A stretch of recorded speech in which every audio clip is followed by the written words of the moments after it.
Welcome to inside Rinku's kitchen. আজকে একটা নতুন ভিডিও নিয়ে চলে এসেছি, সেটা হলো সাদা পনিরের রেসিপিটা দেখুন আমি কিভাবে রান্না করি। আপনাদের সবাইকে স্বাগত জানাই আমি আমার চ্যানেলে। আমি প্রথমে 500 গ্রাম পনির নিয়ে নিয়েছি, তার সঙ্গে টমেটো নিয়েছি, টমেটো পিউরি, এটা একটা হচ্ছে সর্ষে, নারকেল গুঁড়ো আর কাজুর নিয়েছি, ওটা পেস্ট করব। এদিকে হচ্ছে আমি টমেটো নিয়েছি, ক্যাপসিকাম নিয়েছি, আর জিরে আর ধনের একটু গুঁড়ো আমি জলে গুলে রেখেছি, আর ঘি নিয়েছি। এবার আমি একটা কড়াতে সাদা তেল নিলাম পনিরগুলো ভাজার জন্য, এর সঙ্গে একটু ঘি মিশিয়ে দেবো যাতে ফ্লেভার অনেক সুন্দর হয়, টেস্টও ভালো হয়, সেই জন্য। এবার এটা আমি এই পনিরগুলোকে এর ভিতরে ভালো করে ভাজবো। এই রান্নাটা হচ্ছে আমার ছেলের হচ্ছে রিকোয়েস্টেড রেসিপি। ও পনির আর সবচেয়ে ও খেতে ভালোবাসে এই রেসিপিটা পনিরের। তা ও যেহেতু আমেরিকায় একা একা থাকে, রান্না করে খায়, সেই জন্যে ও আমাকে বলেছে, মা এই রান্নাটা করো তুমি। এটা আমি রান্না করব আমার ছেলে যাতে রেসিপিটা দেখে রান্না করতে পারে, সেই জন্যে কিন্তু আমি এই রান্নাটা করছি। চলুন রান্নাটা আমার সাথে আপনারাও দেখুন আমি কিভাবে রান্না করি।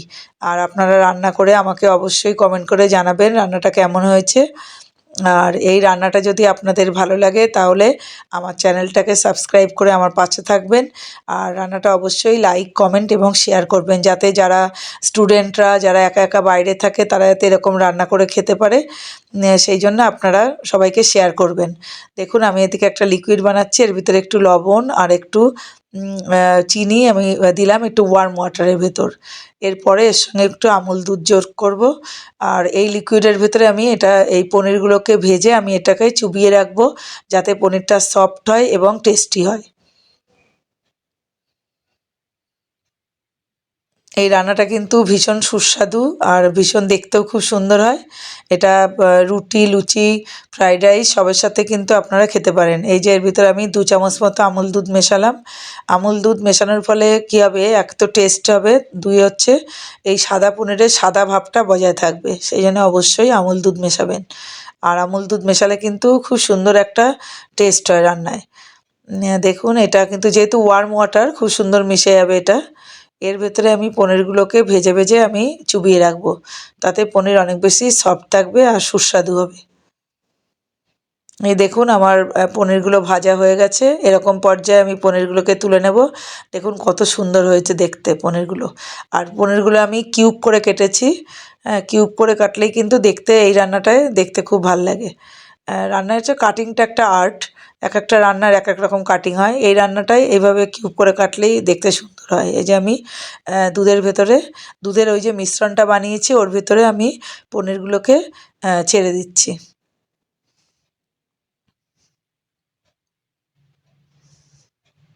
এভাবে আমি ব্যাচে ব্যাচে সমস্ত পনির কিন্তু ভেজে ওর ভিতরে চুবিয়ে রেখেছি।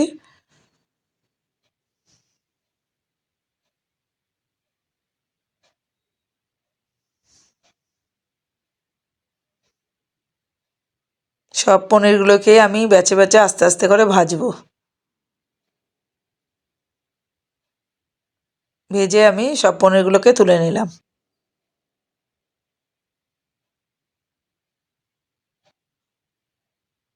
এবার দেখুন পনির ভাজা হয়ে গেছে। এবার আমি যে তেলটা বেঁচে আছে ওর ভেতরে আমি ফোড়ন দিলাম। প্রথমে আমি জিরে ফোড়ন দিলাম,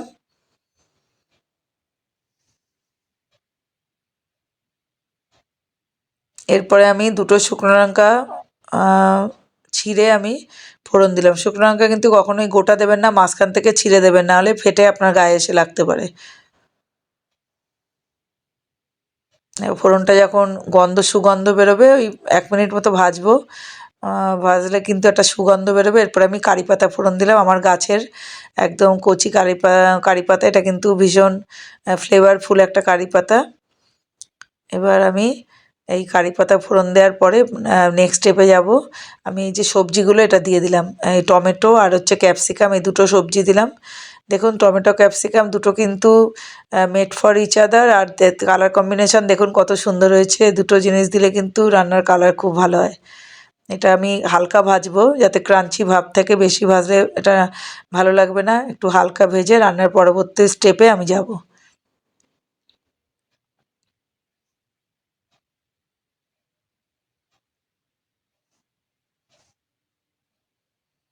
মোটামুটি দেখুন আমার ভাজা হয়ে গেছে। এই যে আমি এই অবধি আমরা ভাজবো, এর বেশি কিন্তু ভাজার দরকার নেই।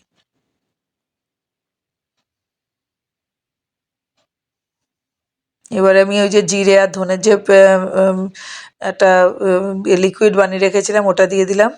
এই মশলাটা দিয়ে আমি ভালো করে আগে এই সবজির সঙ্গে কষবো। এবার আমি কাঁচা লঙ্কা দিলাম। এই রান্নাটায় কাঁচা লঙ্কা দিতে হবে, যেহেতু সাদা পনির, কোনো মতেই আর কি লাল লঙ্কা ইউজ করা যাবে না। দেখুন আমার মশলাটা মোটামুটি কষা হয়ে গেছে। এবার আমি টমেটো পিউরিটা দিয়ে দিলাম। একটা বড় টমেটো আমি মিক্সিতে পেস্ট করে নিয়েছিলাম, এবার ওটা আমি দিয়ে দিলাম। দিয়ে আবারও ভালো করে কষতে হবে। এবার আমি একটু ঢাকা চাপা দিলাম। এদিকে আমি একটু গরম মশলা, গোটা গরম মশলা এবং হালকা শুকনো খোলায় ভেজে নিয়ে ওটা আমি গুঁড়ো করে নিচ্ছি আমার ছোট্ট হামানদিস্তায়। এটা আমি এই মশলার ভিতর দিয়ে দেবো। দেখুন আমার মোটামুটি কষা হয়ে গেছে।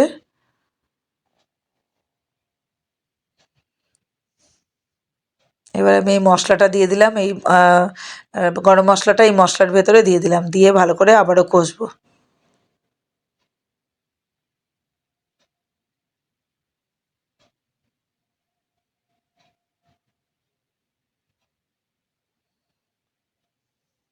দেখুন কষা মোটামুটি হয়ে গেছে।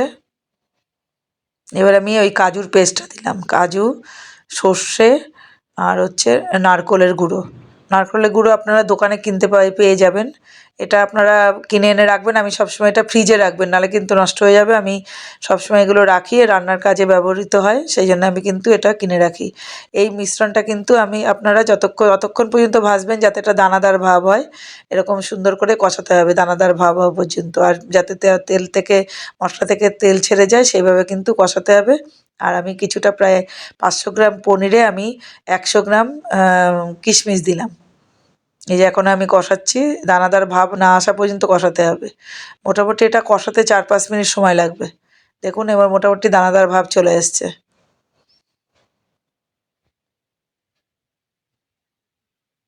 দেখুন এটা দেখুন একটা দানাদার ভাব চলে এসছে।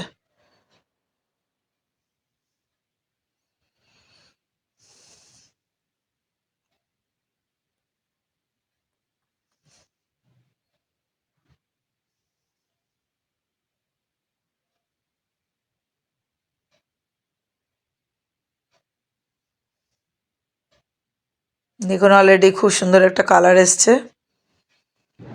আমাদের কষানো হয়ে গেছে, আর বেশি কষানোর দরকার নেই, একদম পারফেক্ট। এবারে আমি পনিরগুলোকে দেবো। এবার দুধে চুবিয়ে রাখা পনিরগুলো দুধ শুদ্ধ দিয়ে দিলাম। আর দুধটা এমনভাবে তৈরি করতে হবে যতটা গ্রেভি আমার লাগবে ঠিক সেই মাপ বুঝে কিন্তু এই দুধটা তৈরি করতে হবে, দুধের মিশ্রণটা। কারণ আর এক্সট্রা কোনো জল দিলে কিন্তু টেস্ট খারাপ হয়ে যাবে। ওইটা দিয়েই আর কি গ্রেভিটা তৈরি করতে হবে, সেনে বুঝে আপনারা এই মিশ্রণটা তৈরি করবেন। আর এখন আমি ঢাকা আর দেবো না, কারণ ঢাকা দিলে কিন্তু পনিরটা গলে যাবে। আমি পনির দেওয়ার পরে 2 মিনিট পরেই নামিয়ে নেব। একটুখানি ঘি দিলাম টেস্টের জন্য। আর এরপরে আমি নামিয়ে নেব, কিন্তু আপনারা কসুরি মেথি একটু দিতে পারেন, তাহলেও কিন্তু খুব সুন্দর ফ্লেভার হয়। তো আমি আর কসুরি মেথি দিলাম না, আমি ঘি দিয়ে নামিয়ে নেব।